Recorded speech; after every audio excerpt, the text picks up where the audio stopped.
ஒன்றிய அரசு தமிழ்நாட்டுக்கு இன்னைக்கு பல்வேறு வகையில தொந்தரவுகளை கொடுத்துட்டு இருக்கிறாங்க.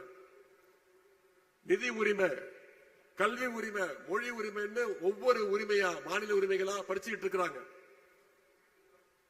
இப்ப கூட பாத்தீங்கன்னா சமீபத்தில் மகளிருடைய பொருளாதார வளர்ச்சிக்கு பெரிதும் துணை நிற்கின்ற 100 நாள் வேலைவாய்ப்பு திட்டத்தை ஒன்றிய அரசு செஞ்சுட்டு இருக்கு.